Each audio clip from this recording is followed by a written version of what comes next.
state, Your Honor. Very good. Let's have the jury in.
All rise for the jury.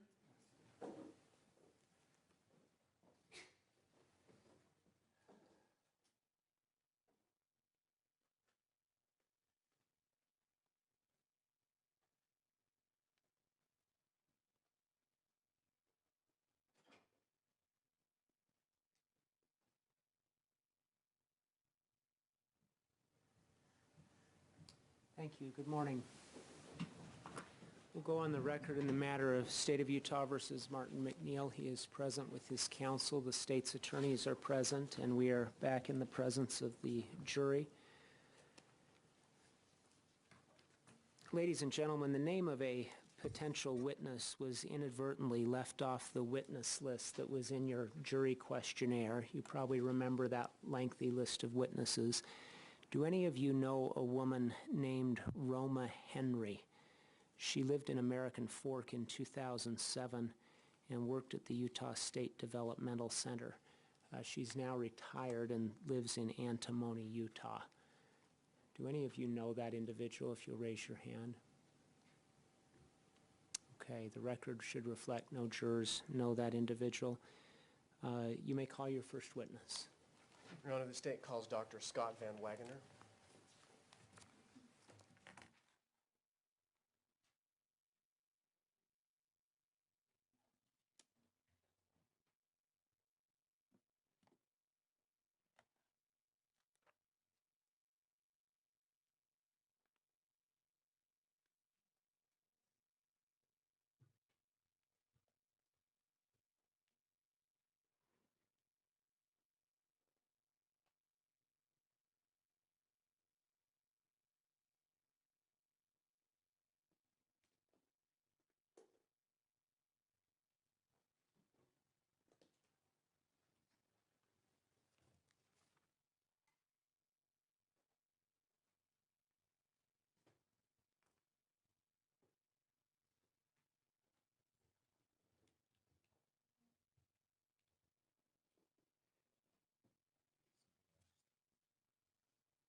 Mr. Van Wagner, would you come forward here to the clerk's desk? Please raise your right hand and take an oath. You do solemnly swear that the testimony you shall give in the case now pending before the court will be the truth, the whole truth, and nothing but the truth, so help you God. Yes. Thank you. Would you be seated right here and respond to counsel's questions?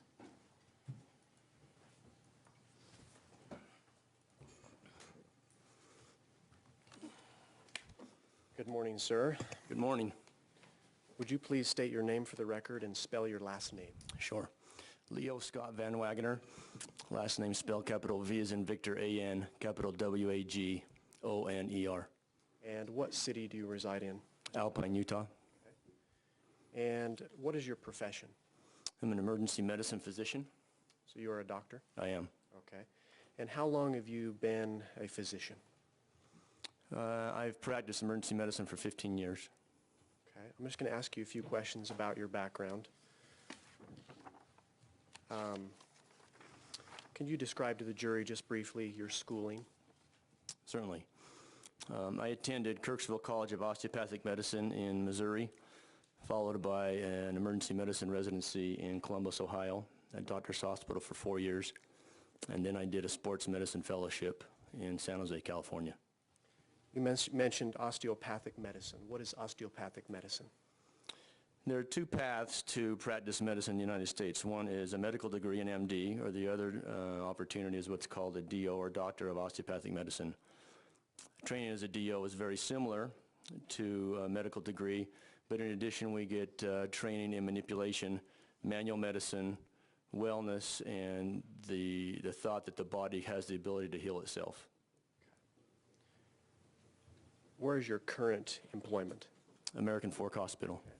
And you've been with American Fork for how long again? 8 years. 8 years. And what's your position? What's your title there at the hospital? I'm an attending physician in the emergency department. Okay. With respect to, do you have any obligations in your profession in regards to continuing education? Yes, we have a requirement, a 3-year cycle, to do 120 hours of continuing education that has to be submitted to the national board, has to be relevant to my specialty. Okay. Are you current on that education? I am, yes. Okay. What certifications or licenses do you hold? I hold a license to practice medicine here in the state of Utah. I'm also board certified in emergency medicine through the American Osteopathic Board of Emergency Medicine. Was board certified in '99 and recertified in 2009. Okay. Are you a member of any professional memberships? Yes, I'm a member of ACEP, American College of Emergency Physicians, the American College of Osteopathic Emergency Physicians, and a member of the State Medical Association. Okay.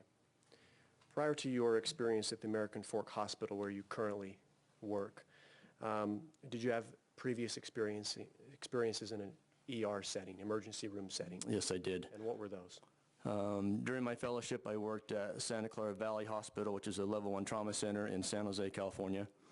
I worked 6 years at the University of Utah Medical Center, and then 9 months at Utah Valley Regional Medical Center here in Provo before working full-time at American Fork.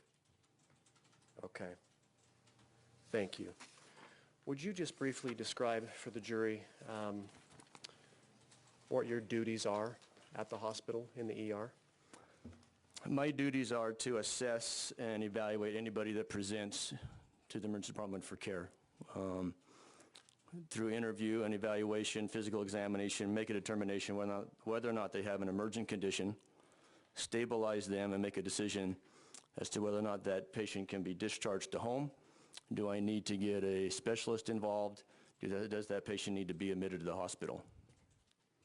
What kind of ailments or injuries are you dealing with on a daily basis? You know, we see the breadth of illness and medical problems. Fractures, strokes, heart attacks, abdominal complaints, pneumonia. We see everything. Okay. Taking you to this case, Dr. Van Wagener, are you familiar with Martin MacNeill? I am. Do you see Mr. MacNeill in the court today? Yes. And where is he seated? Seated to my left here at the table. Can you describe what he's wearing? Blue suit with the blue tie, white shirt. Thank you. If the record would reflect, the witness has identified the defendant, Your Honor. Please stipulate, Your Honor. Thank you. The record will so reflect. Did you know Dr. Martin MacNeill? Do you know what Mr. MacNeill did for a profession? Yes. And what was that? He was the director at the Utah State Developmental Center. Did you have occasion to interact with him? Yes, I did. And what was the nature of that interaction? Typically, that interaction was by phone, where a patient or a resident at the developmental center had come to the emergency department to be evaluated. I would then call and communicate with him my findings and decision as to whether or not the patient needed to be admitted to the hospital, could return to the developmental center, and communicate, you know, kind of what was our next step as far as care. Do you recall what kind of issues you were dealing with as far as ailments or injuries? With those residents, a lot of the time it's more of a medical problem, abdominal complaints, frequent episodes of pneumonia. Those are probably the biggest issues that we see coming from the developmental center. Okay. And how often did you deal with Mr. MacNeill? Not infrequently, but not on a regular basis, maybe once or twice a month at most. And you said that was mostly over the phone? Yes. Okay. I'm going to take you back to April 11th, 2007. Okay. Do you recall that date generally? Yes, I do. Do you recall having occasion to work on a patient by the name of Michelle MacNeill? Yes, I do. Okay. Where was that? That was in the emergency department at American Fork Hospital. Okay. What were the circumstances? How did you come to work on Ms. MacNeill, Mrs. MacNeill? The circumstance was we received a phone call from EMS personnel that they were bringing in a woman who was at that point in cardiac arrest. Okay. And what happened? The patient arrived having had pre-hospital care given, including intubation, where she'd have a breathing tube placed in her trachea to breathe for her. She was having chest compressions done and had received medication per ACLS protocol to try to revive her and get her heart to start again. And that protocol, what does that amount to? What is that protocol? The American Heart Association has established treatment for these kind of cases, including uses of medications that are found to be life-saving, epinephrine, atropine, taking care of airway control to breathe and ventilate for the patient if they can't do that on their own. Okay. You mentioned she was intubated. Yes. Can you describe, where was she intubated? Was that prior to arrival? She was intubated in the field prior to arrival, prior to me seeing her in the ER, correct. Okay. Can you explain, was she ever suctioned? Was her airway ever suctioned? We suctioned her in the emergency department. I don't believe she was suctioned in the field. We did so in the ER. And how did that happen? Can you describe that?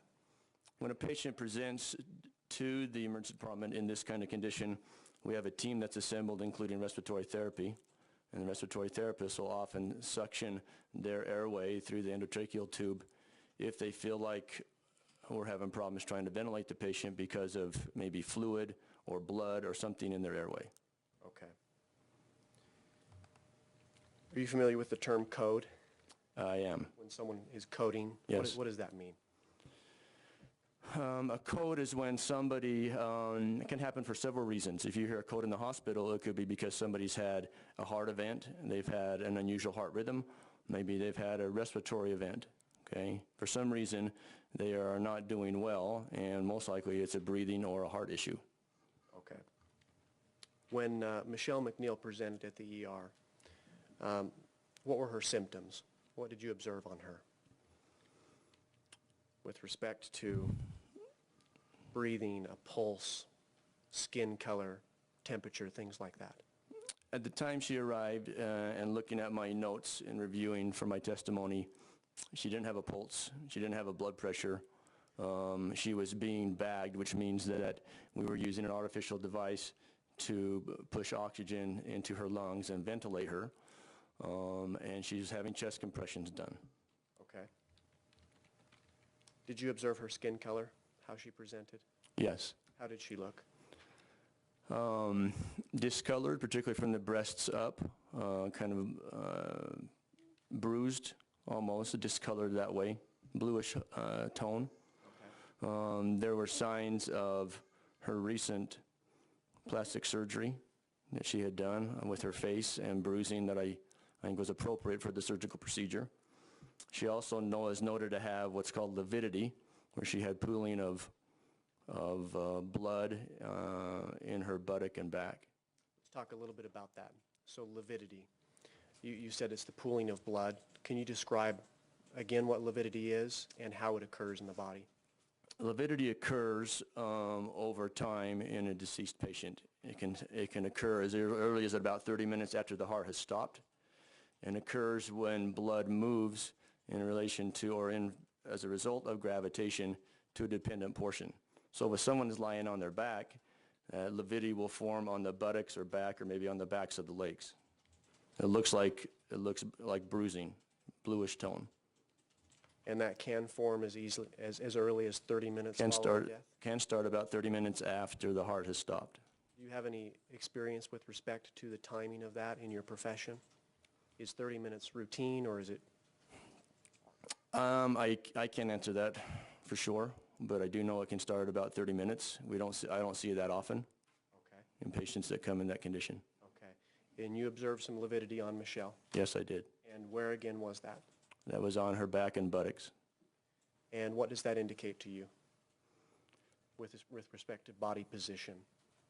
With respect to body position, she would have to be face up, because the way lividity develops, because it's in a dependent position, she would have had to be face up for the lividity to be on her back and buttock. Okay. Did you have occasion to come into contact with her skin?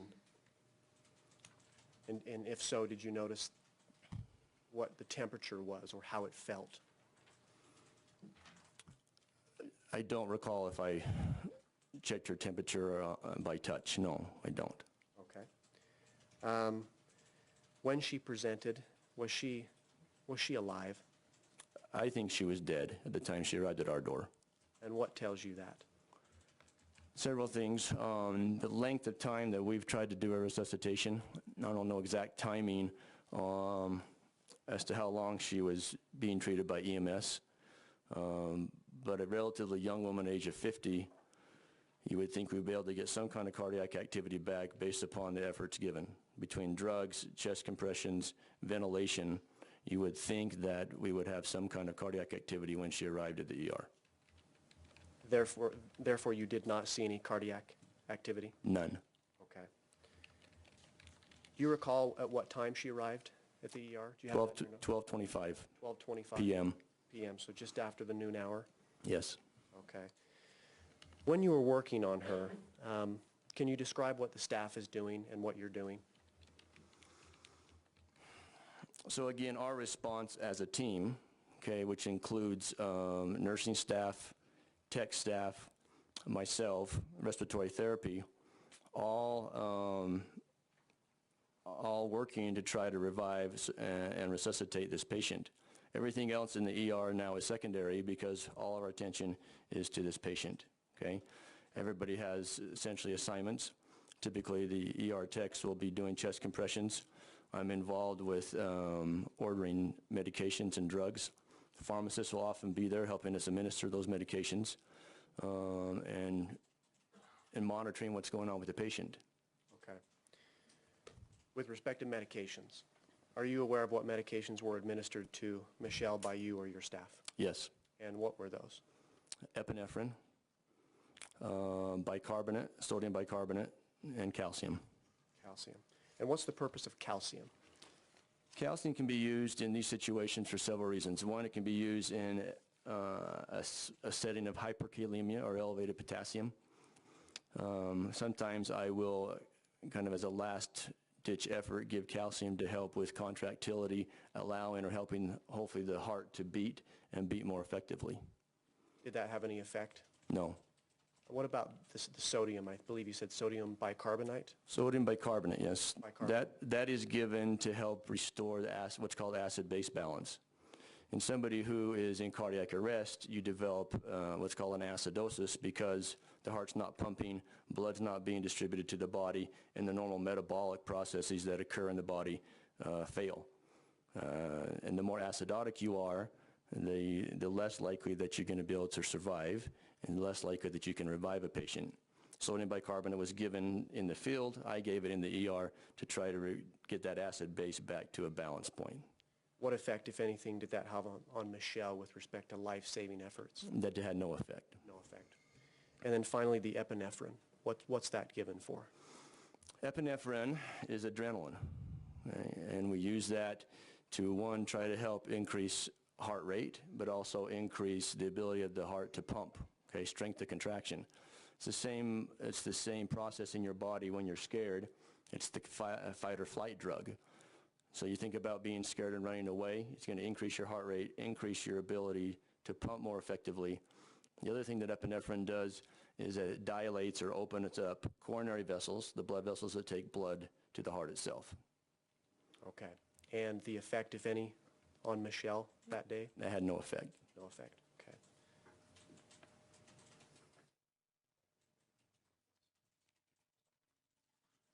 May I approach, Your Honor? You may. May I have continuing permission to approach? You may. Doctor, I'm handing you what's been marked as State's Exhibit number 33. Do you generally recognize what that is? Yes, this is a toxicology report. I'm going to direct your attention to the lower portion there. There are several drugs that are listed. Did you, with respect to your work on Michelle MacNeill, ever give her any diazepam, No. promethazine, No. zolpidem, No. oxycodone? No. Okay. And why wouldn't you have administered those drugs to her? Just briefly. Those medications aren't indicated, in cardiac arrest, and those medications, particularly the oxycodone and diazepam and zolpidem, are sedatives. They're not indicated in this kind of condition. There was a paramedic that indicated that these kinds of drugs are contraindicative of what's going on in trying to save a patient. Can you describe what that means? Contraindicated is just what it sounds like. It means that they're not indicated in particular cases, okay? All these drugs have a purpose, and all drugs that we use have indications. The drugs we used as ACLS protocol, the epinephrine, the sodium bicarbonate, all are in an intent to help resuscitate or revive the patient and get their heart pumping again. These medications listed in the toxicology screen, diazepam is a sedative, also used as a muscle relaxant, oxycodone is a pain medication. Those aren't medications we would use in a code situation. Okay. Can I have just a moment, Your Honor? You may.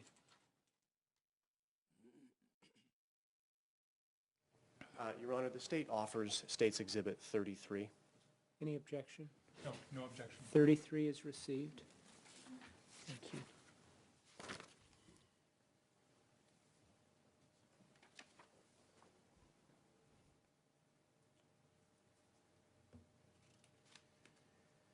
The term poorly, or the phrase poorly perfused skin, what does that mean, doctor?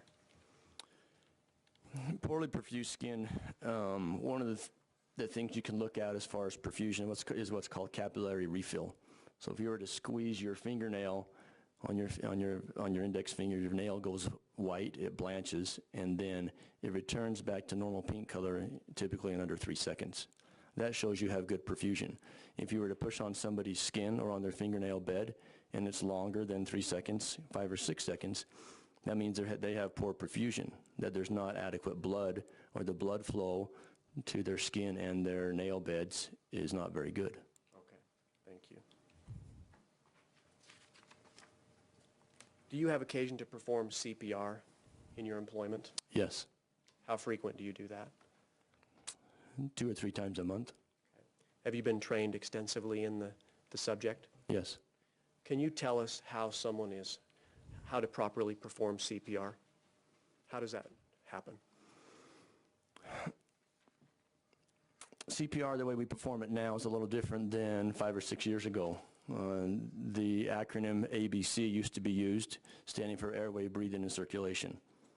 Were the ABCs, was that approach the norm in 2007, April of 2007? Yes. Okay, so that's since changed? That's changed to what's now called CAB, C-A-B, standing for circulation, airway, and breathing, with more of an emphasis on chest compressions and helping, blood flow move through the body. Okay. Will you just describe to the jury how to properly perform CPR? So based upon the acronym CAB, C stands for circulation and involves chest compressions. And somebody's found unresponsive, you check a pulse. If they don't have a pulse, you start chest compressions and administer 30 compressions.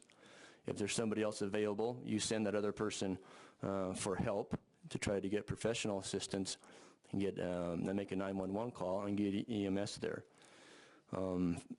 In performing these chest compressions, can you describe how physically you are to perform those? The most effective way to perform compressions is with arms locked using your weight, okay, rocking back and forth on a person's chest. In an adult, you probably should compress the chest about 2 to 2.5 inches. It's strenuous. We switch out during a code in the ER probably every couple of minutes because it's hard work. Okay. What about the body position of the patient being worked on? We use in the ER some kind of a hard board or a slab underneath the patient on the bed with them face up, Okay. supine. Can you effectively perform CPR on someone on a mattress? I don't know how effective it would be. I think you could do it, but because you're not doing chest compressions against a solid surface, it's going to be more difficult and less effective. Okay, thank you. So we've gone through the C. What about the A? The A stands for airway. So once we've done the C, once you've done 30 compressions, the next thing is to deliver 2 rescue breaths. And in order to do that, you need to open the airway. And there's several ways to open the airway. You can do a chin lift or a head tilt where their head goes back, or you can also do what's called a jaw thrust. And the idea is to line up the oral pharynx or your mouth with the trachea to allow air to move into the lungs. And can someone's airway be obstructed? Yes. And by what, generally speaking? Often the airway is obstructed by a person's tongue. If someone is unresponsive, their tongue relaxes, falls back in their airway, and obstructs the tongue. By opening the airway with the chin lift or the jaw thrust, you get the tongue out of the way and allows you to give rescue breaths and get air into their lungs. It could be obstructed by vomitus, by a toy in a child, something else in the airway could be obstructing the airway. What about thick mucus? Could that affect it? It'd have to be pretty thick. Maybe. I mean, more likely we see in patients vomitus and emesis, particles of food that are blocking the airway. Okay. What about water? Is water an obstruction? No. Okay. Now we're to B. What's B? B stands for breathing, okay? And that's where you administer rescue breaths. Bystander CPR, you're doing mouth-to-mouth or doing mouth to some kind of a device, a mask, that maybe you have a pocket mask. In the hospital, we use either the patient's intubated with the tube in their trachea, or we're using what's called a bag valve mask that has a mask with a cushion over their nose and their mouth to administer breaths. Is that an ambu bag? That is an ambu bag, Okay. also called a bag valve mask. If someone were to give breaths not using a bag, but just mouth to mouth, as it's understood, what's the process of properly giving mouth to mouth? What do they physically need to do? Physically, again, you need to align the airway, so with the chin lift or jaw thrust, and then including the nostrils, opening the mouth, and placing your lips and mouth over their mouth to give an adequate breath. Do you squeeze the nostrils? Yes. Okay. Does it create a seal? Should create a seal. Your lips should create a seal around their mouth and their face to administer that breath. If it doesn't create a seal, what's going to happen? If you don't have an adequate seal, that breath will be pretty ineffective. And then the way you can tell whether or not you're administering a proper breath is looking for chest rise. Okay. If you don't see chest rise, what's next? You need to reassess the situation. Is it because I've got an obstruction? Is it because I don't have adequate positioning? So reposition my head by head tilt or chin lift or jaw thrust. Or is there some kind of obstruction? Again, is it the tongue, or is there something in the airway, a particle of food or something else that's not allowing that breath to go into their lungs? Okay. So if someone's giving an breath, you will see the chest rise? You should, yes. Okay. Doctor, I'm going to direct your attention to this bathtub. We're using this for demonstrative purposes here. If you were attending to a patient, and the patient was inside of this tub, and for our discussion purposes, we'll place the crown of the patient's head about right here, just a few inches above the top ring of this tub. The patient is looking forward, so he or she's on the back, buttocks area, with the legs down here, sort of curled inside the tub. Okay? If I were administering CPR, could I effectively perform chest compressions if I were either on one knee here or hovering over the patient attempting to perform compressions? I think it would be difficult to get adequate chest compression. Because of the angle of the person, angle of the patient. I think as you pushed, you would push the patient or the victim down into the bathtub further, and not be able to get adequate compression and chest motion. When you're giving chest compressions, where is the administrator putting his or her hands? The lower part of the sternum. Can you point to that on your body? So the teaching is if you feel your xiphoid process, which is the bottom of your sternum, you come up about 2 finger breaths to the lower part of the sternum. Use the heel of your hand on that part of the chest, and typically overlap your other hand to begin chest compressions in that manner. And when you're giving compressions, are you pushing straight down? Yes, 2 to 2.5 inches like you described? correct. So if I were, again, on one knee or hovering over and trying to do that, how effective, what's your opinion on how effective I could be? I think you would be pretty ineffective. The angle's wrong. You're not being able to push straight down. If you're trying to push straight down, likelihood your hands would slip, or you're just going to push the person into the bathtub itself. Okay. If the patient's head was not, say, a few inches above, but more flush with the ring, the top ring of the tub, would it essentially be the same Yes, as far as the effectiveness of the chest compression? I would believe it would be. With respect to the airway, if the patient was in the position that's been described and the head was tilted down, what effect is that going to have on the airway in giving breaths? So again, in that position with chin to chest, the airway is going to be most likely occluded. Again, we talked about, And when you say occluded, means it's blocked. okay. We talked about chin lift, jaw thrust, head tilt. Those kind of things will open the airway, align the airway. Chin to chest occludes or blocks the airway. Okay. It's in fact the opposite of tilting the head back. Correct. That position described. Correct. With respect to the breaths, again, if the patient were in the bathtub in that position and I were down, how effective would I be able to perform breaths on an individual in that position? I think it would depend where they are in the bathtub and the position of their head. If their head was slightly above the ring or flush with the ring, again, tilted down or maybe even tilted up a little bit. You may be able to get some breaths, but if their head is down below the ring, again, I think you're going to have a problem because most likely the chin will be towards the chest. And those axes of the airway and the back of the mouth aren't aligned, and you're not going to be able to have the airway open. Okay. So you've talked about the CAB approach. Correct. It used to be an ABC approach.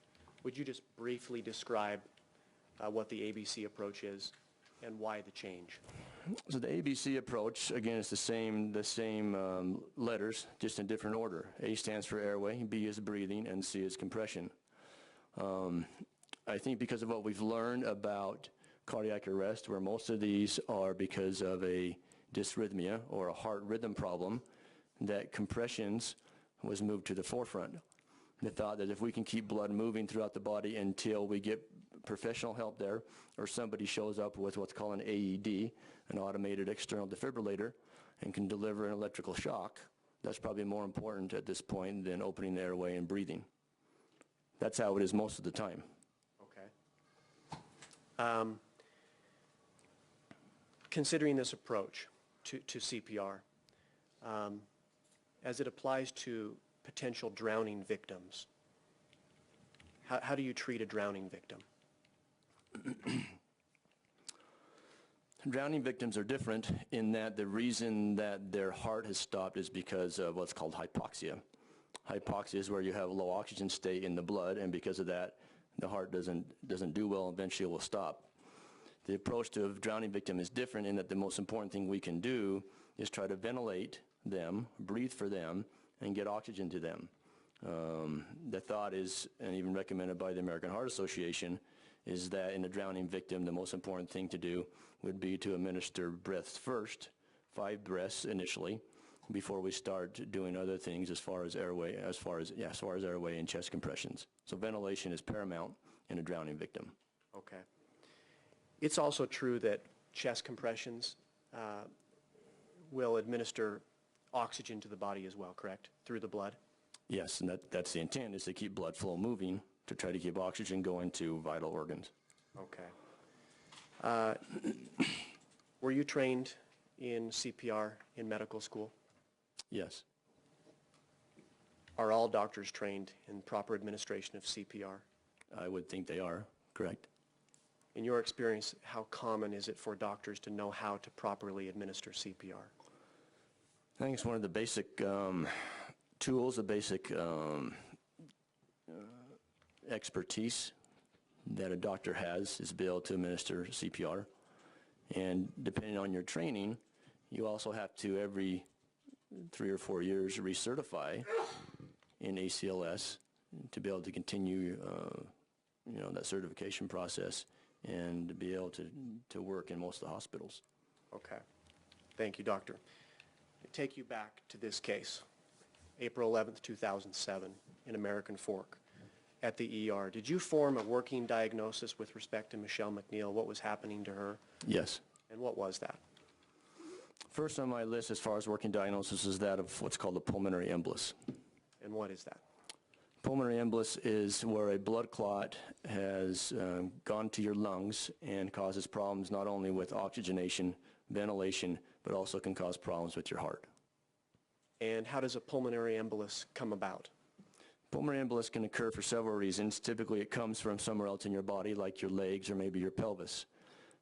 Typically there are risk factors for forming a clot. Surgery is one, immobilization one, people get them when they travel. Smoking is another. Okay. And what's a saddle embolus? A saddle embolus is a large pulmonary embolus that sits atop the outflow tract, like a saddle does on a horse, the outflow tract from the heart to the pulmonary arteries. Okay. And describe the complications with a saddle embolus. Most people don't survive a saddle embolus. Most people immediately succumb to a saddle embolus because blood flow has been immediately blocked. And large saddle embolus completely blocks any outflow of blood from the heart to the lungs. Okay. And so you came up with a working diagnosis, an embolus on the part of Michelle. That, in my mind at that point, that was the most likely based upon her recent surgery. Most likely she'd been recovering, convalescing at home, probably hadn't been real active. And for her to present as having passed out or having a syncopal episode, my thought was that she probably had episode, did you say? A syncopal episode, which means you've passed out. Okay. Generally speaking, in your community, the medical community, who is the best person situated to determine actual cause of death? And is it different from one case to case? I think that's case by case. Okay. Can you describe that? There are cases where patients come to the hospital, come to the ER, that die where I immediately can recognize or know the cause of their death. Like what, for example? Myocardial infarction, a heart attack. Okay, somebody could succumb from that. A gunshot wound where they've bled out. Okay. A stroke, okay, where they've had either a clot or bleeding in their brain. That's pretty identifiable because typically we'll have some kind of an image, a scan that shows what's going on. Okay. With respect to Michelle MacNeill, who's the best person to determine cause of death, you or someone else? In this case, I think probably someone else. You're familiar with a medical examiner? I am. And what is a medical examiner?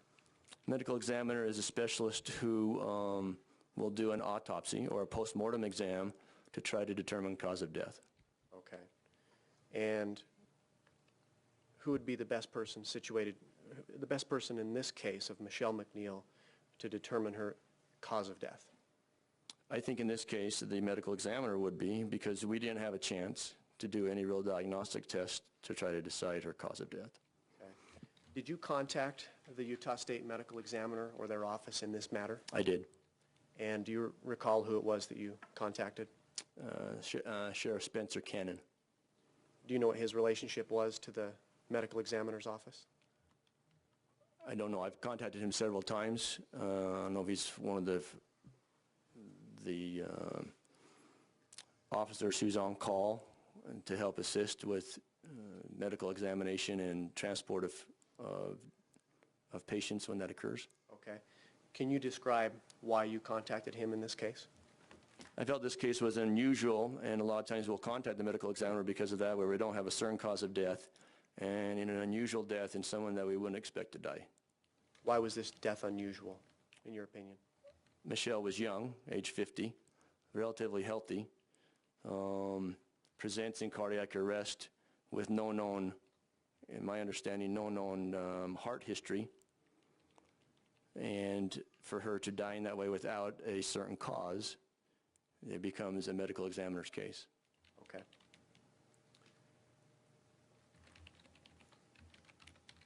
Going back to the day in question at the ER, did you see the defendant that day? Yes, And where did you see the defendant? in the emergency department. Do you recall when you first saw him in relationship to first attending to Michelle? He arrived, based upon my notes, which I had with me, he arrived the same time the ambulance did. And what did you notice? What was he doing, the defendant? He was in the room with us, which we often do now, allowing family members to be in the room during resuscitation. At times agitated, at times somewhat seeming angry. Did he ever say anything? Yes. What did he say? He made comments asking or stating kind of why did she have to have the procedure done, talking about the plastic surgery, saying that he was upset that she had had that performed. He made an odd request of me, which I still find to be, in 15 years of practice, completely unusual and really kind of off the wall. What was that request? He offered me $10,000 to continue my resuscitation and not quit. Do you recall when he made that offer in relationship to him being at the ER, his arrival? It wasn't on arrival. It was sometime in the midst of the resuscitation and doing everything that we were doing. Why was that odd to you? I'm not sure how to answer that question, just that I'm not sure where that came from or why he would make that offer. I think as a physician, he probably knew that his wife was already dead, knowing that we hadn't had any signs of life, no blood pressure, no pulse, no breathing on her own. I'm not sure why he made that comment, and it just struck me as very odd and still remains odd when I think about it. Okay. Did he ever speak to you or make any statements with respect to what he believed happened to Michelle? My understanding, and again looking at my notes, he thought she had had a syncopal episode, that she had passed out and had fallen into the bathtub. Did he describe what he did upon finding her? It says here again, looking at my notes, that he pulled her from the bathtub and started CPR.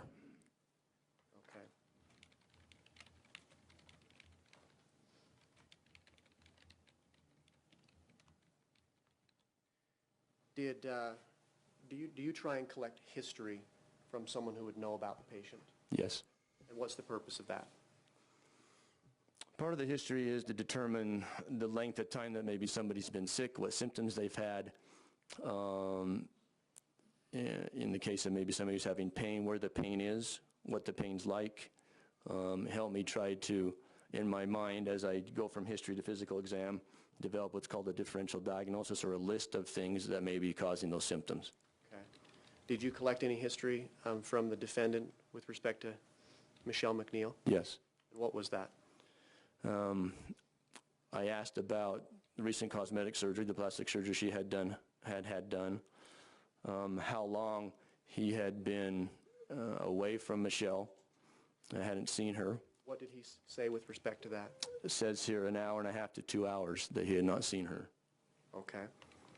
Asked other things about pertinent history, whether how she'd been recovering from the surgical procedure, had she had any chest pain or shortness of breath.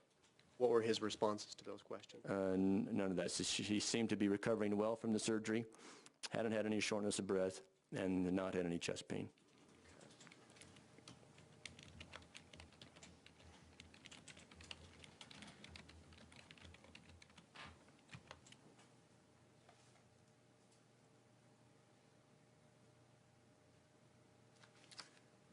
Your Honor, I'll pass the witness for now. You may cross-examine.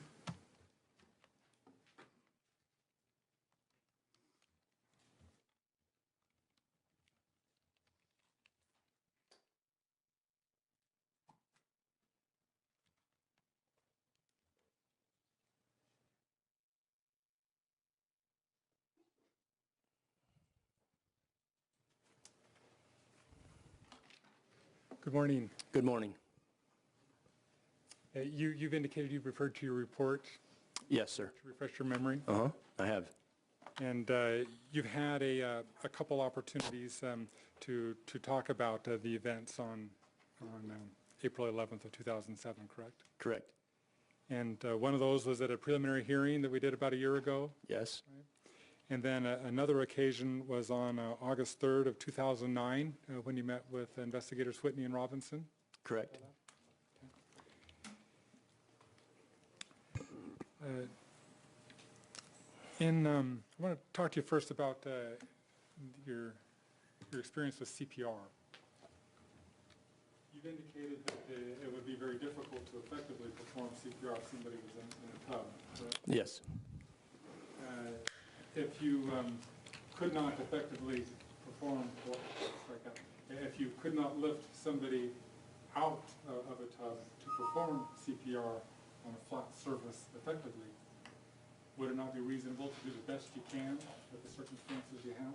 I would say it is, correct. And you indicated that in a suspected drowning, the most important thing would be ventilations, correct? Yes, And if somebody is seated in a tub, fair to say that you could tilt their head and do mouth to mouth and ventilate a person? you could if you had the, depending on their position, you may be able to get their airway open. And when you let go of their head, obviously it would tuck back down if they were not alive, correct? Correct.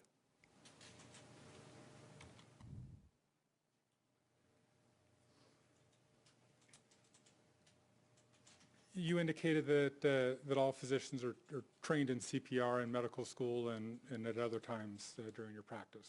Fair statement? I did. When did you graduate medical school? 1993. And since you graduated from medical school, there have been a number of changes in what I believe you described as the ACLS protocol. Correct. What does ACLS stand for? ACLS stands for Advanced Cardiac Life Support. And back when you were in medical school, one of the elements of medical professionals administering CPR that could be used was called a precordial thump. Correct. And a precordial thump would be administered by the bottom of a closed fist with a thump towards the bottom of the sternum. Is that correct? Typically, I've administered it, and I would do it over the sternum, central part of the chest. Central part. Okay. Yes. And the purpose of the precordial thump is to try and restart the heart or to stop an arrhythmia or something to that effect. Is that a Yes, that's true.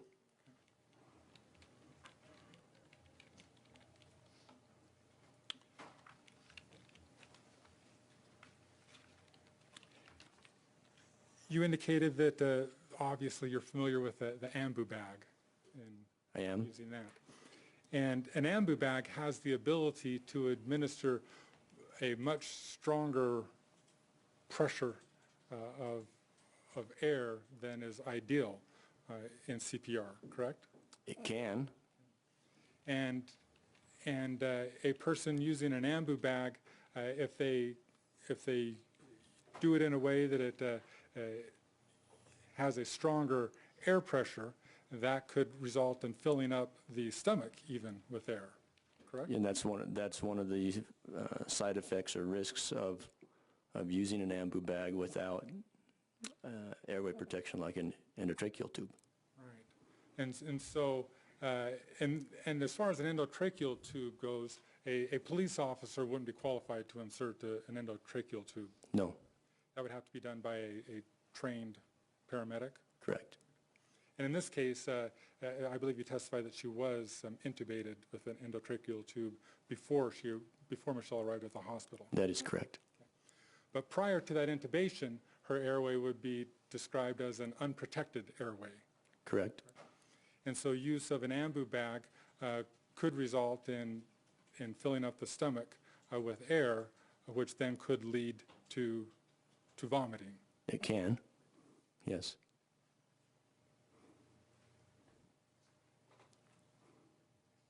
And that could occur irrespective of whether a person drowned or not, correct? With air in the stomach? Yes. Yes, it can.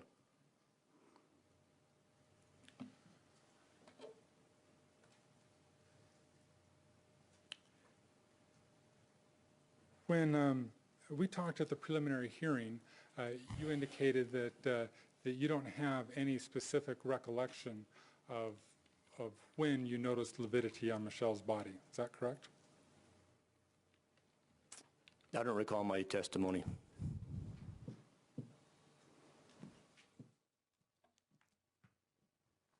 May I approach, Your Honor? You may.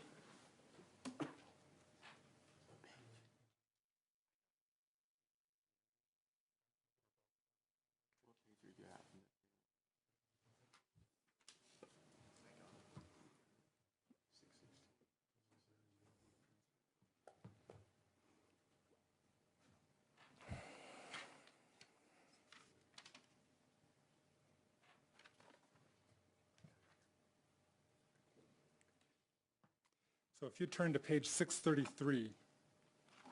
In which document, sir? In the big one? In the big one, yes. Thank you.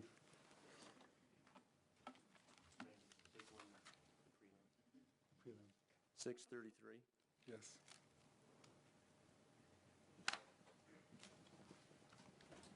Okay, I'm there. Okay, and if you look at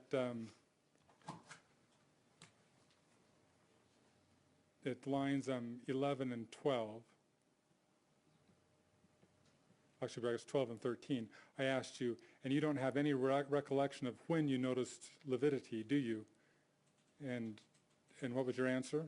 I said I would say that's true. And fair to say that your memory isn't better today than it was a year ago? No. It's not fair to say that? It's fair to say that it's not better. So that was a bad question, wasn't it? I'm sorry. You keep giving me those, Mr. Spencer. I do, and I take full responsibility for it, and so I will try and do better. As you say here today, you don't recall when you noticed the lividity. No, I don't. Looking at my notes, though I do comment under extremity exam that there was evidence of lividity, but again, I'm not exactly sure as to timing. Right. You don't know whether that was when she initially arrived or during the process or towards the end. That's true. That's fair to say. Thank you.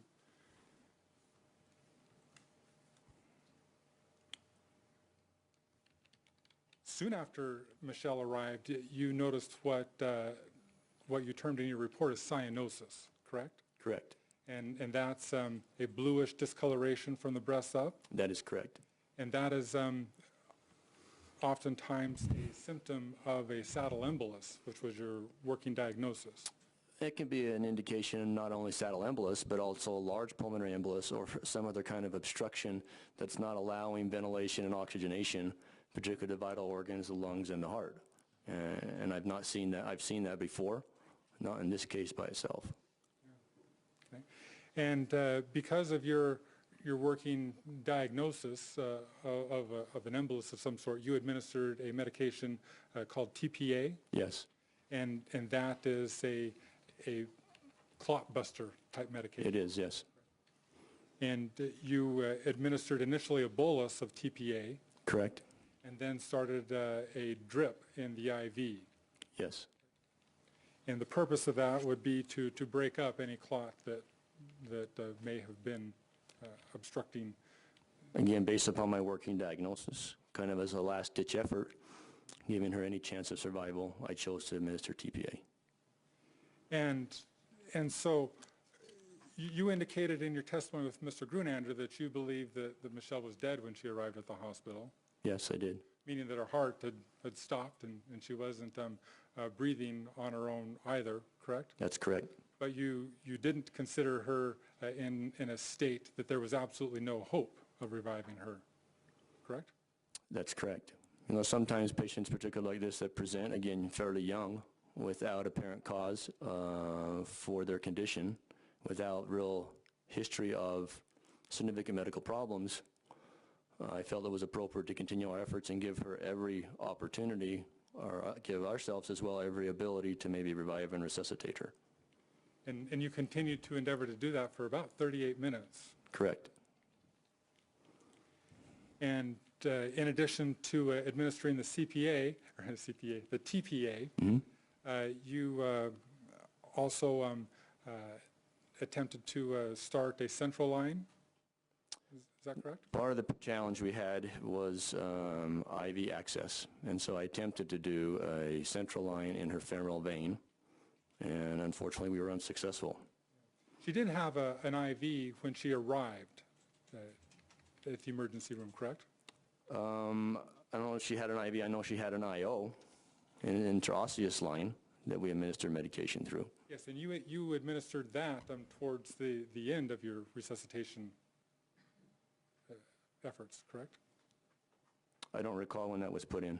The intraosseous line you're referring to is the one that was down below the... It was in her tibia, yes. And it's common for paramedics to begin an IV in resuscitation efforts before somebody arrives at the emergency room, is it not? Absolutely. And do you not recall her having an IV when she arrived? I don't remember. I imagine she probably did because they administered drugs. I mean, there are several options, excuse me, several ways to administer medication, either through an IV or through the IO. Based upon what they'd done, knowing that they had given drugs, including the epinephrine, atropine, most likely she had an IV. I'd have to look at the notes on the run sheet from the paramedics to make sure. And also regarding the paramedics, you had some communication with them by telephone? Correct. And it was your understanding that they had administered glucose as well in the field? Yes. And when Michelle arrived, you checked her glucose level, correct? I did, yes. And that level was 677? Correct. And normal is 80 to 110. 110? And so you weren't surprised with a glucose level that high because you believe that the paramedics had administered it, correct? Yes, she had received some dextrose en route, some sugar en route. It's high.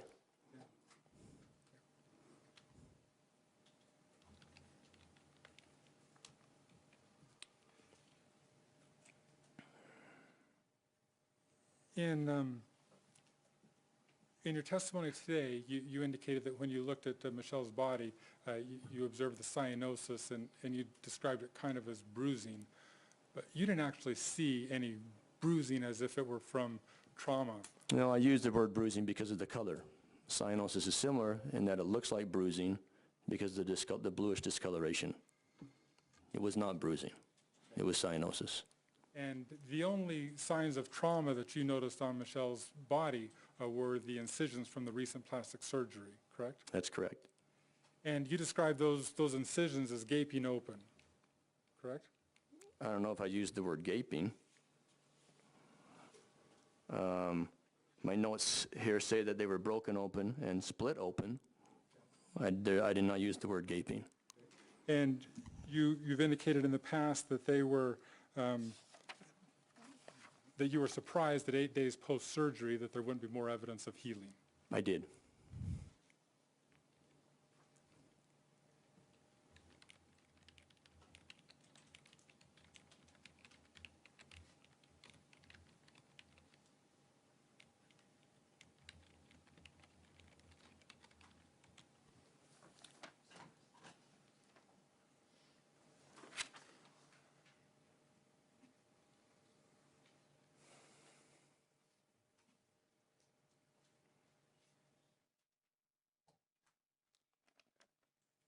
In addition to administering TPA in relation to your concern of a saddle embolus, you also had a check for a blood test called D-dimer, correct? Yes. And that is another potential indicator of a pulmonary embolus? It can be. D-dimer is a test that we'll often use because it has what's called a high negative predictive value. If you do what's called a pretest and determine pretest probability of a patient having a clot, the D-dimer can be helpful in deciding whether or not you need to go on and do further tests. D-dimer, however, can be what we call false positive.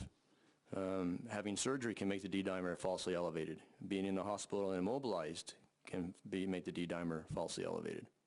In cases like that, the D-dimer may be falsely elevated to maybe 2,000, 3,000, correct? I think it's hard to say how high.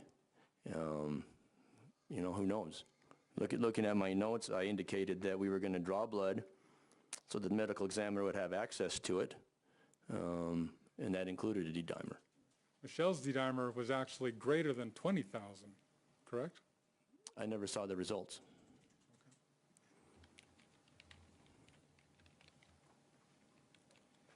In addition to drawing a test for D-dimer, you also had a metabolic panel drawn, I did? correct? And Yes. a CBC Yes. test drawn? Mm-hmm. And those reports would have been submitted to the medical examiner? I believe they were. During the course of the resuscitation efforts, you also had blood gases drawn, Yes. and those would have involved essentially inserting a needle in the wrists of Michelle? That's a common place to get it. You can get it from other places, but I think in this case we did get that from her wrist. And you had 2 blood gases, and so likely one would have been one wrist, and then the second would have been the other wrist? Hard to know. Depends on how well we were able to get the blood.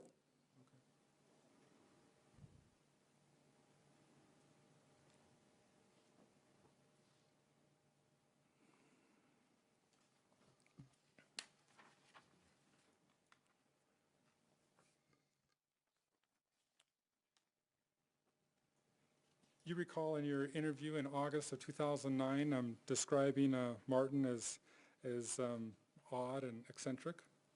I always felt like he was a little different, a little eccentric, yes. And that was before you had any association with him on April 11th of 2007? Correct. On April 11th of 2007, in your interview that was another bad question. I'll restart that one. So, in your interview on August 3rd of 2009, you described Martin's demeanor on April 11 of 2007 as, quote, he seemed appropriately mournful or remorseful as far as, you know, the death of your spouse, to my mind. Yes, that's a correct statement.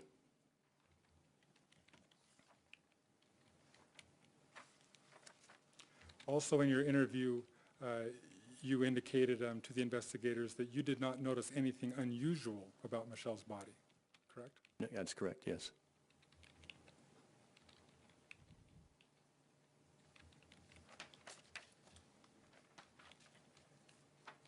At the preliminary hearing, we discussed your opinion in relation to when Michelle may have had her heart stop. And you expressed that you believe that it was likely within an hour of when she arrived at the hospital, correct? I think, looking as I recall my preliminary hearing testimony, I believe her heart was stopped when she arrived at the hospital. And I stated that before. I think she was dead when she arrived at 12:25. Yeah, and I understand that. I'm talking about when, before she arrived at the hospital, it had stopped, and you expressed at the preliminary hearing that you think that she would have gone down likely within an hour of when she arrived at the hospital. If that's what the testimony says, I guess that's correct. It's hard to know, I think, exactly when her heart stopped. I don't think, as I recall, the paramedics had any indication of cardiac activity. They never had a pulse, as I recall. I think it's hard to know when she would have had that happen. You didn't notice any signs of rigor, No. correct? And as you indicated, at some point you noticed some lividity. Correct.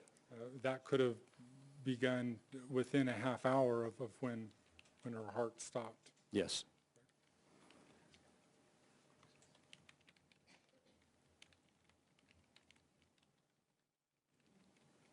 And you didn't notice anything else about her body to indicate that she had been down for a prolonged period of time, correct? Poor perfusion, I think we discussed that. The cyanosis we talked about, the lividity on her buttocks and back, those would indicate that she'd been down for some time. Again, hard to know. That could be, you know, as short as 10 or 15 minutes and have those signs, correct? Well, the lividity, again, typically starts at about 30 minutes after the heart stops. Yes. So we're thinking about that period of time. Yeah, okay.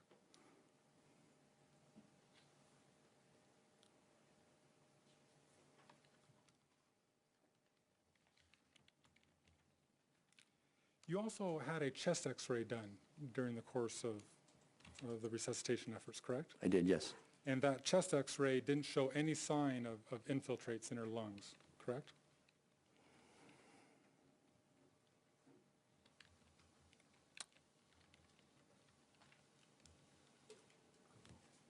I'm looking for this in my notes.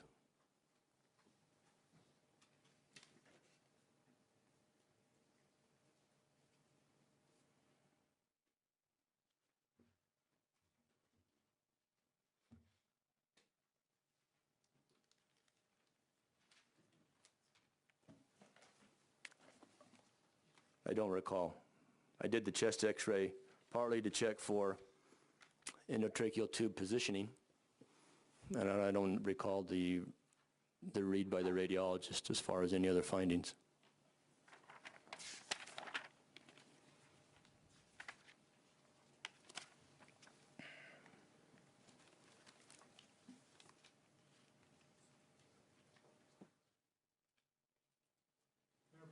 You may.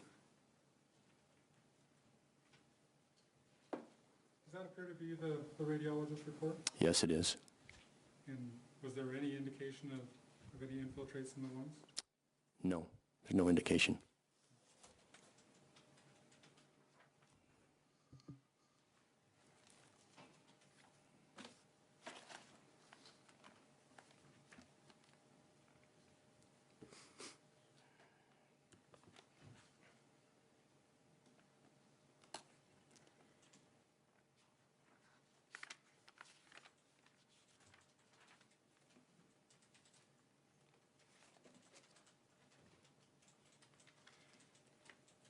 I'm sorry, Your Honor, may I approach you? Go ahead.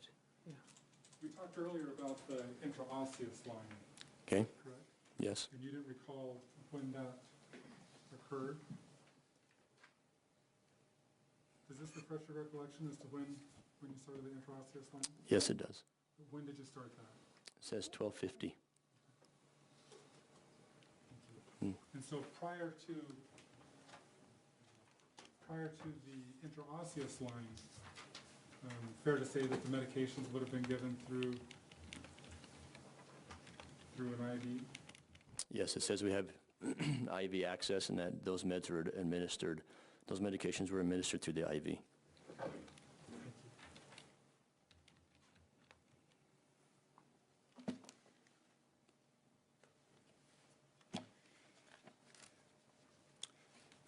During the resuscitation efforts, you also measured Michelle's temperature, correct? Yes, we did. And that was measured very soon after she arrived, correct? If it indicates that on the resuscitation record, I don't have access to that, but we did measure it. I don't know what time we did that. When you measured it, it was 35.7 degrees. That is correct. You subsequently attempted to warm Michelle some, correct? Yes. Would you describe what you did to try and warm her? We used warm fluid. We used what's called a bear hugger, which is a warming device.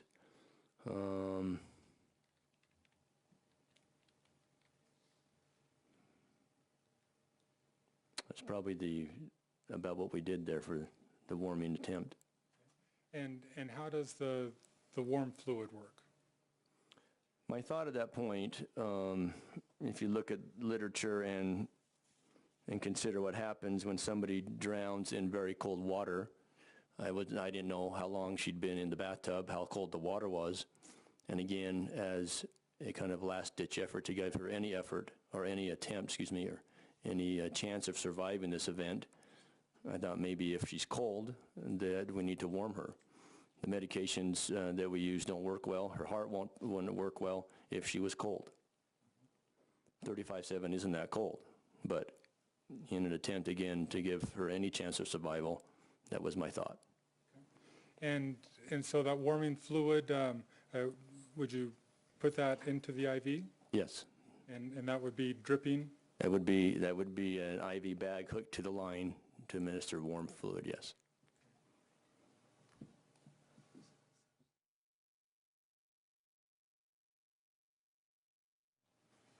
You indicated that 35.7 isn't that cold. Do you know what that would translate to? If you don't, that's fine. I didn't bring my formula with me to make the change, I'm sorry. That's all right. We'll do that later. Is it? Normal temperature is about 37. Okay, and give you a reference, 38.0 is 100.4. Okay, so. And it's fair to say that people have varying normal body temperatures. Yes, they do.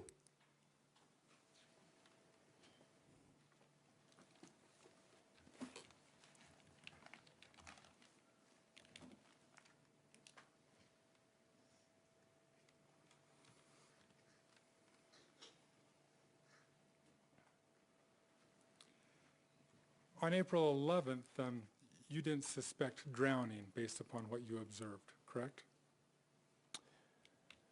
That was one consideration, based upon the fact that she had drawn water for a bath, Right. and the report was that she had had a syncopal episode and found in the bathtub. Right. But again, the top on my differential diagnosis was that of a pulmonary embolus. And you shared that diagnosis with my client, Mr. MacNeill, right? I did.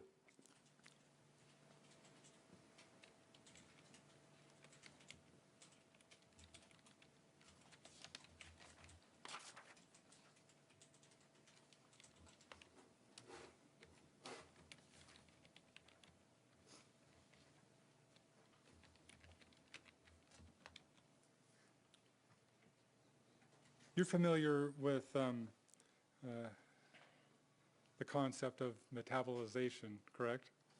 Metabolism? Yes. Yes. And so medications, when they're consumed, they would then metabolize and ultimately be excreted from the body or filtered from the body. Correct. And metabolization rates in individuals can vary dramatically. They do vary, yes. And some factors that you've indicated in the past that affect metabolism would be age, correct? Correct. Liver function, Correct. general health, Correct. and the amount of medication that had been taken recently. That's true. That's fair to say, yes.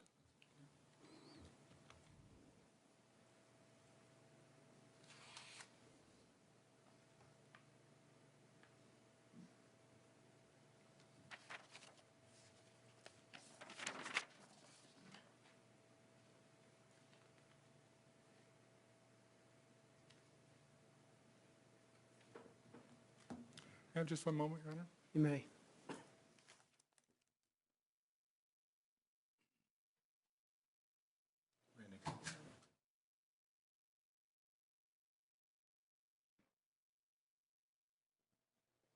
That's all the questions I have for now. Thank you. Redirect. Very brief, Your Honor.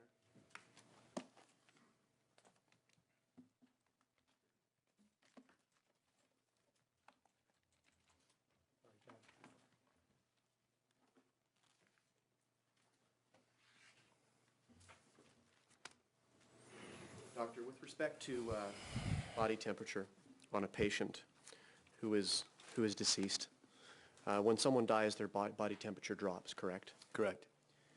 Are there outside influences that would affect how quickly the temperature would drop, or to what perhaps even degree it would drop? I would think so. Ambient temperature, I'm sure would affect how, Ambient meaning? meaning the surrounding air or the medium in which they're found.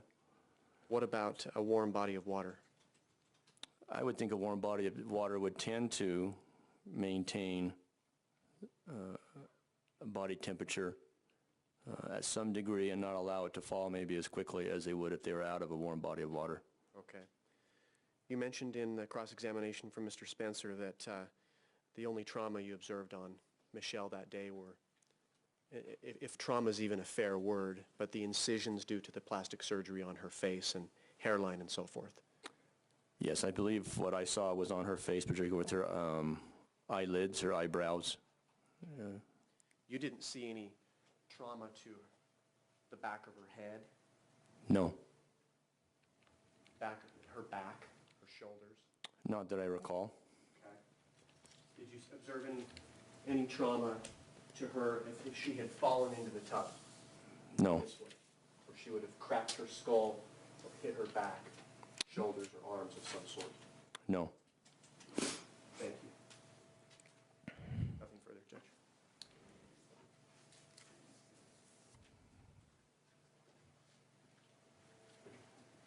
You didn't observe any signs on Michelle's body as if she had been submerged in hot water for a long time, did you? Not hot water, no. So no wrinkling of the skin or anything like that? Well, if somebody's in the water for a long time, they're going to have wrinkled skin anyway. But depending on the temperature, if something's really hot, you're going to see evidence of scald burns, and there were not any scald burns. Yeah, and there weren't, you didn't see any evidence of wrinkled skin either. No. And water temperature actually, if it's less than the normal body temperature, if somebody is submerged in water, that would accelerate the decrease in body temperature after death. That is correct.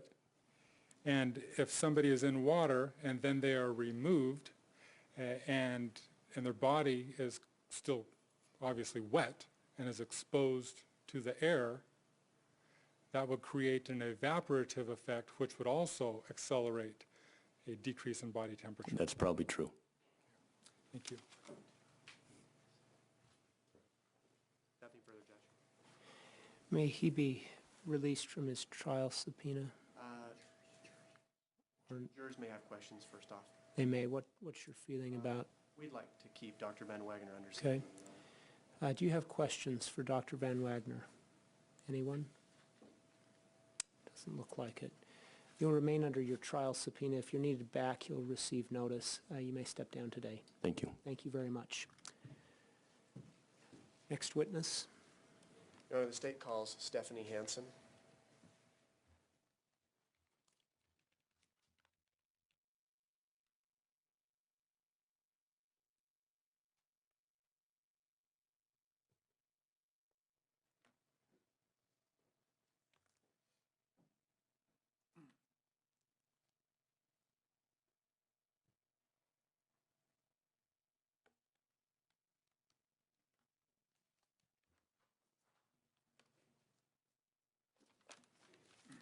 Ms. Hanson, if you'll come up here to the clerk's desk, please raise your right hand and take an oath right here.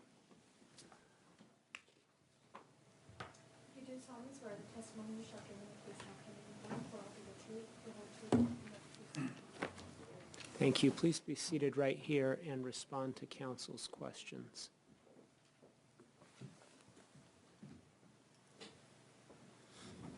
Good morning. Good morning. Would you please state your name for the record and spell your last name? Stephanie Bryan Hansen, Hansen. And Ms. Hansen, what city do you reside in? Alpine, Utah. Okay. And are you employed? I am. And what do you do for a living? I am a registered nurse. And how long have you been a nurse? 26 years. Okay. Can you describe what certifications, if any, you have to practice as a registered nurse or licenses? I work in the emergency rooms, and so we have many certifications and accreditations that we have to be able to work there. So I am ACLS certified, BLS certified, PAL certified, TNCC, and I am a CNN nurse. Okay. Do you know Dr. Scott Van Wagener? I do. And what's your relationship to him? I am a nurse who works under him. Okay. Do you work often with him? I do. Okay. I'm going to take you back to the date of April 11th, 2007. Were you in the emergency room that day? I was. Did you have occasion to treat a patient named Michelle MacNeill? I did. What do you recall about that? She was a patient that was brought in that was having CPR performed on her. She was intubated and brought into the care of the emergency room. Okay. To help, have you done anything today to help refresh your memory to prepare for your testimony? Not today. Not today. Okay. Have you, in anticipation of your testimony today, have you done anything? I have looked up some vocabulary words and reviewed some of the charting and different things like that. Okay, thank you. You observed Michelle MacNeill on this day. Yes, I did. Do you recall about when she came into the ER? My notes were about 12:25. Okay. Did you physically see Michelle then? I did. What did you notice about her? CPR was in progress. She was intubated, and the usual arrival of a patient was happening from the emergency, the ambulance services, just bringing her in a usual manner. There was a lot of action? There was. Okay. Did you have occasion to actually physically examine Michelle and look at her? I did. What, if anything, did you notice? Her coloring was poor. And when you say poor, what does that mean? I would interpret that to be lack of perfusion, Okay. And perfusion means what? lack of circulation. Okay. And when you say coloring is poor, how would you describe someone with good coloring versus what you saw in Michelle that day? Good coloring I would consider pink with just a pink in color, and poor would be more ashen gray, And how did you view Michelle on this day? should be poor color. The ashen gray look? Okay. You mentioned the poor perfusion. Did you have occasion to touch Michelle? Yes, I did. How did she feel? Cool to the touch. Okay.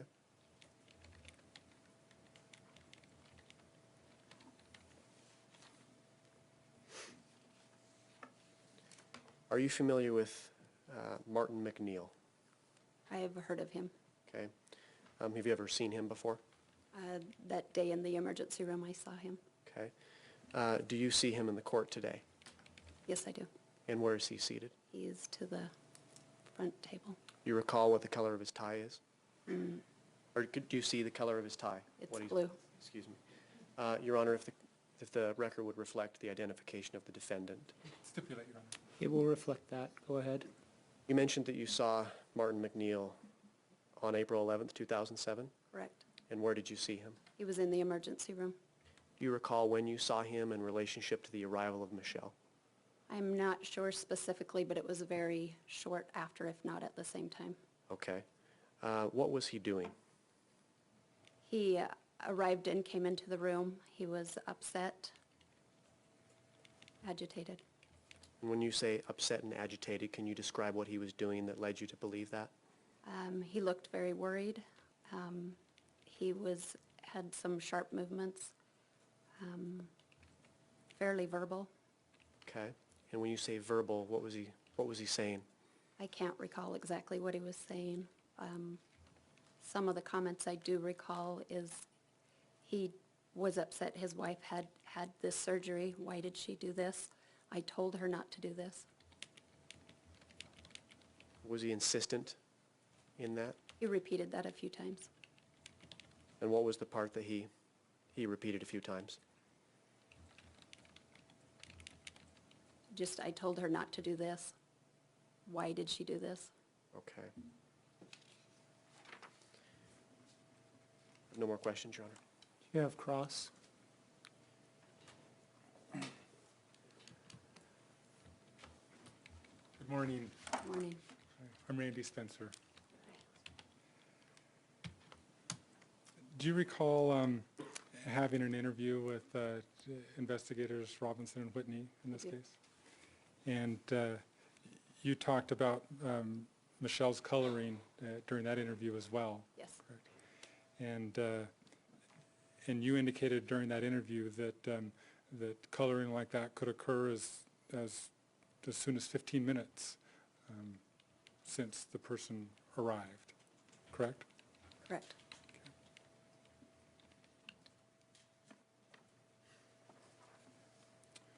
When Michelle, or soon after Michelle arrived at the hospital, you took her temperature, correct? I did not, but it was taken. Taken. Okay, but you didn't do that yourself? I don't recall me doing that. Okay. All right. You didn't notice any lividity on Michelle's body, correct? I was on the right side of her body most of the time, and I did notice some ununiform color on her, by her buttocks and her right lateral thigh area. And you previously described that as discolored, but you can't tell you that you saw lividity. I'm not an expert with that. Okay. All right. That's all the questions I have. Thank you. The discoloration that you just described, can you describe again where you saw it and how you best can describe what you observed? For her upper extremities, she was the pale, poor perfusing, slightly gray coloring, and towards her lower extremities, as I recall, she had more blotchy, if you will, or just ununiform color, and then just a little heavier coloring towards the bottom part of her legs and buttocks. And when you say heavy coloring, Just a darker, perhaps reddish color. I don't recall. okay, thank you. Nothing further. Do you have any questions for this witness? Anyone? No? Your Honor, I believe she could be released from her subpoena. Do you agree? Yes. You will be released from your trial subpoena. You may step down. Thank you. Next. Your Honor, we could call the next witness. I expect her to take about 30 minutes or so. Would you want to do the recess, or would we like to go Now for it? let's, what would you like to do? Would you like to take a break now or keep going? Very silent bunch this morning. I'm seeing keep going, okay? Let's continue. Okay, the state calls Melissa Frost.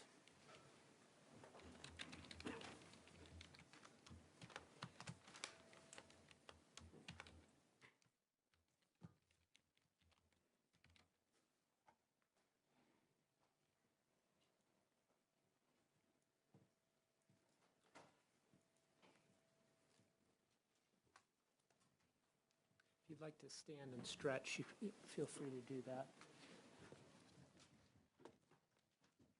Ms. Frost, would you come forward here to the clerk's desk?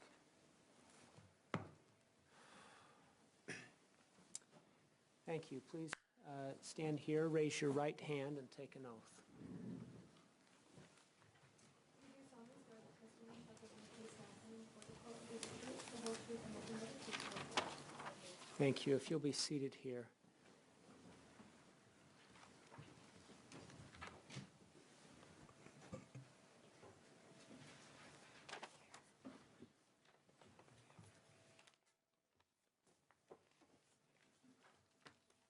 Go ahead.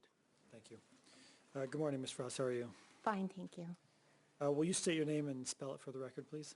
Melissa Frost, Melissa Frost.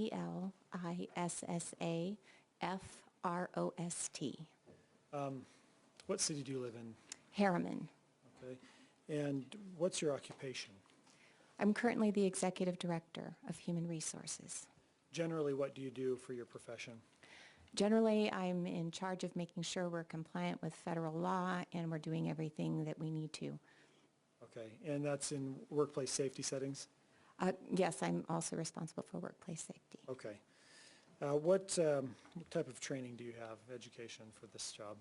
I have my law degree from J. Reuben Clark Law School. I have a bachelor's in political science or government and politics, and I have about 12 years of medical management experience. Okay, thank you. Were you employed in April 2007? Yes. Where were you employed? The Utah State Developmental Center for the state of Utah. How long had you been working there? I started in November of 2004. Okay, and will you just briefly give us an overview of your duties in that position? Yes, I was the liability prevention specialist, so my job was to identify, remediate, and prevent any type of liability for that state entity. When you came to the USDC, how was it doing when it came to liability? Well, I think general liability, they were probably fine, but they had been number one in workers' compensation claims and costs, and that was very concerning. And so that was one of my focuses, was to increase the safety, specifically for that state entity. Okay. By virtue of that employment, did you come to know Martin MacNeill? I did. What was he doing at the USDC? He was the medical director. And as the medical director, what was his function in that organization? Well, he was responsible for the physical health and well-being of all of the individuals who resided there. He also participated on the steering committee, which made decisions about how the entity would act. And he also helped with our safety by making sure that we screened our applicants to determine if they needed to be sent for further medical care, if they were, and when I say applicants, I mean employees, I'm sorry, our employees, to determine if they needed further medical care, which means more than first aid, and that they would need to be sent out to work med. Okay, so as the medical director, was he part of the administration of the USDC? Yes. How about you? Were you part of that also? Yes, I did go to the steering committee, but I think I would not be a full-fledged administrator. I'd be a mid-level. Okay, but you did participate in committee meetings? I did. Will you briefly describe what the USDC is? Yes. It's a facility that houses individuals who can't effectively live with their families or in the community because they have mental health diagnoses or even mental illness diagnoses, and they may have some behaviors that just don't allow them to be in the community. Okay.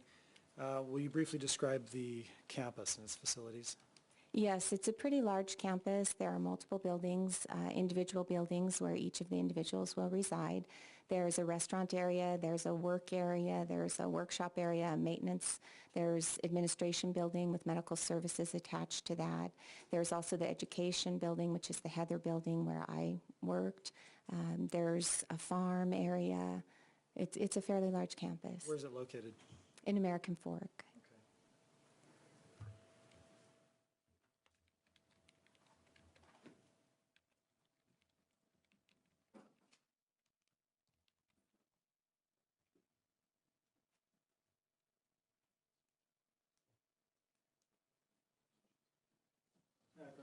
You may.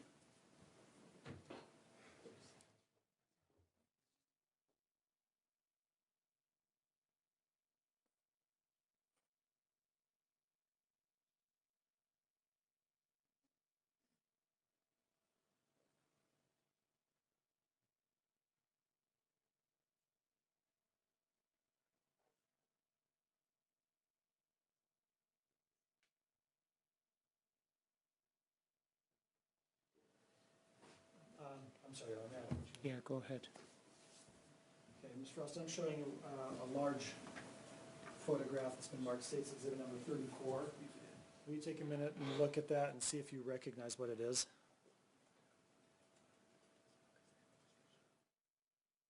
It appears to be the developmental center. Okay, and is it an overview? Yes, it looks like it's an aerial view. Okay. And based on the layout of the buildings and your recollection of your time there, does that accurately and fairly represent the developmental center campus as you knew it? Yes, it appears to. Okay, the state offers number 34, Your Honor. No objection, Your Honor. 34 is received. And may I have permission to publish it to the jury? You may. Thank you. May I approach it? Are you, oh, here? That's great.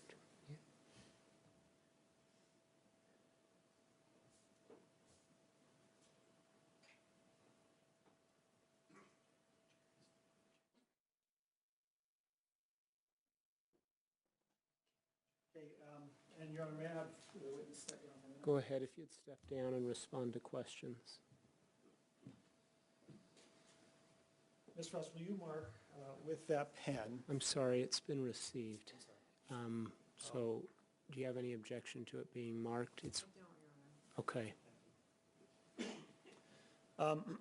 Will you indicate on there where your offices were, where the Heather building that you mentioned is with an HR? Actually, let's go with Heather building, HB. And honestly, I'm having a little bit of trouble with this aerial view. It's the first time I've seen it. Okay. So I can identify some areas, but can I make sure that I understand? If you want to take a moment to study it, that's fine.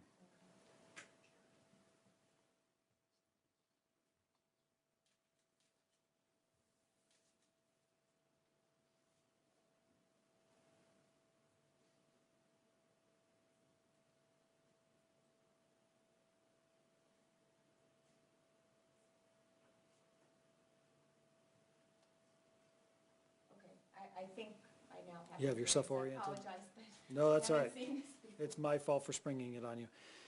If you don't mind, do you mind stepping just to the left so the jury can see what you're indicating?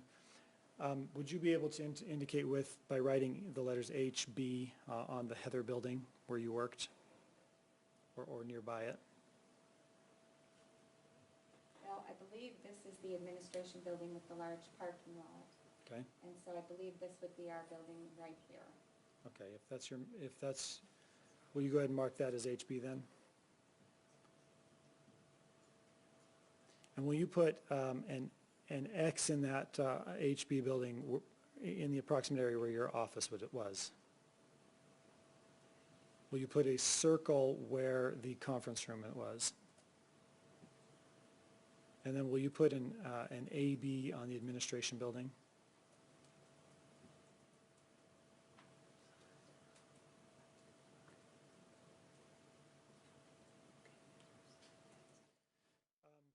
Did you know where where Dr. MacNeill's office was?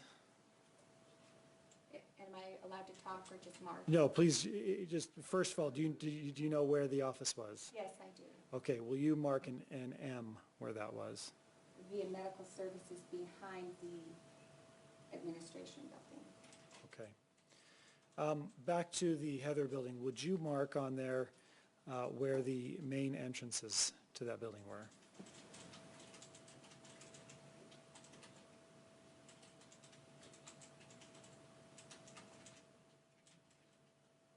Are there any other entrances to that building that you are aware of?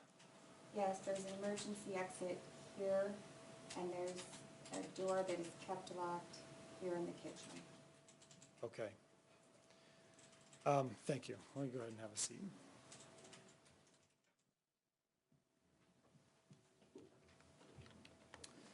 Will you tell us about the safety fairs that you held at the USDC? Yes. We instituted a safety fair because we felt that we needed to bring safety down to the basic level of the average employee. So we studied the types of injuries we were having, and then we instituted the fair, which was typically an all-day event. We had 3 of them, all 3 years I was there.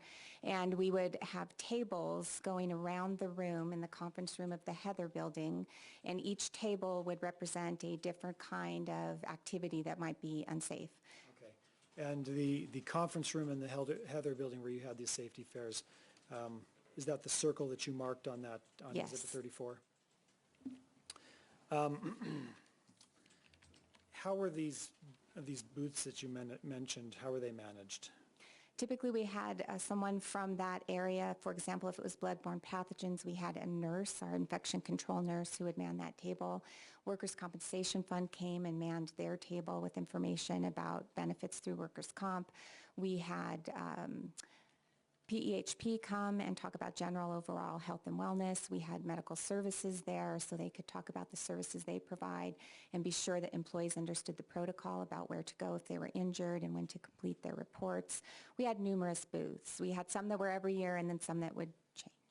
When it comes to medical services, who would be in charge of making sure that that booth was staffed? Dr. MacNeill.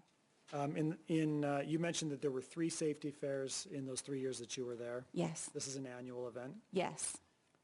What was Dr. MacNeill's attitude or participation in the safety fairs in previous years? Well, do you want me to address both issues? I think he participated in the safety fair because he knew that Karen, the director, really wanted us to increase our safety, but it really didn't seem like it was extremely important to him. Strike that, it's not relevant. Sustained as to whether he thought it was important. Okay. As far, Let me ask you this. Instead of talking about what Dr. MacNeill thought, what level of participation did you observe from him? the participation was that usually he would attend for a brief time, very shortly, and he would provide a list of people from his department who would be manning the table each day. And they would rotate, and there was usually someone there with rare exception. Do you remember April 11th, 2007? I do. Do you remember that day well? Yes. Why is that? Well, it was our third safety fair. I was really excited about the participation. It was also my last day of employment with the developmental center, so it was kind of a culmination of all of my efforts for that. What time did you arrive at work that day?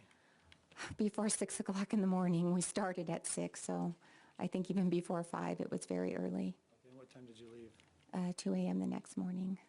Okay, so this is a very big, long day. It is. Did you leave the campus at all during that day? No. Okay. Where were you during April 11th, 2007? Most of the day I was in the conference room because there are different activities that take place and I want to see what our turnout looks like. We have random prize drawings. Everyone has to complete a safety quiz. They have to get an answer from each of the tables and fill it out and put it in a box. And so most of the day I was in that room, but I did occasionally go back to my office to take a phone call or to make a phone call and to get the plaque, and so. Okay. Is it fair to say you were in charge of this event? I was. Okay. Did you see Dr. MacNeill at all that morning? Not until we gave the award. About what time was that? The award was between 11 and 11:15. Okay. We were done, I think, by about 11:15. You mentioned the award. What's the point of that award? Well, we picked a direct care, which is where they were housed. We called those direct care staff, so we always picked a direct care staff, and then we picked an auxiliary staff who had exhibited the best safety record and had improved their safety. So there were always two groups getting an award. And we wanted to make sure that we did that at the time of day that most people could see it, so they would be incentivized. And we wanted to really recognize and reward their behavior.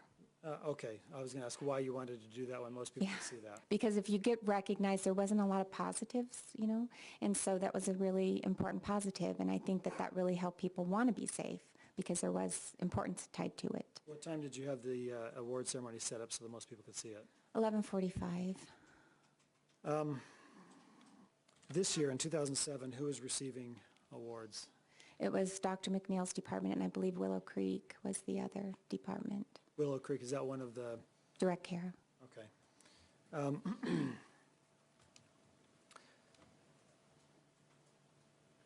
Did the award ceremony happen as it was scheduled? It did not. Was it rescheduled? Yes. Do you know for whose benefit it was rescheduled? Yes. Objection, Your Honor, hearsay. May we approach on this?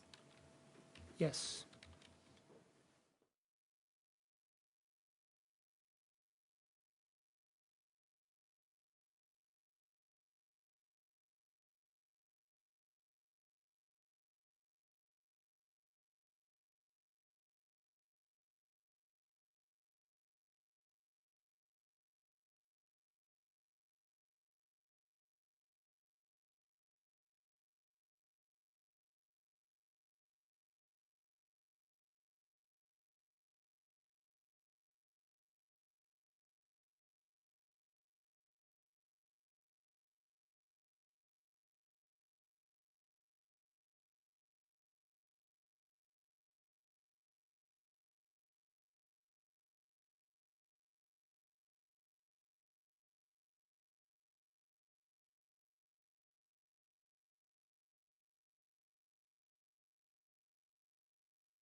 Ladies and gentlemen, we'll take our morning break now. It's a little past 10:30. I think that will be about 20 minutes. Remember my admonition to you, don't form or express any opinion about the case. Do no research on your own. It's your duty not to discuss any subject of the trial amongst yourselves or with anyone else. Avoid internet, television, radio, news, broadcasts.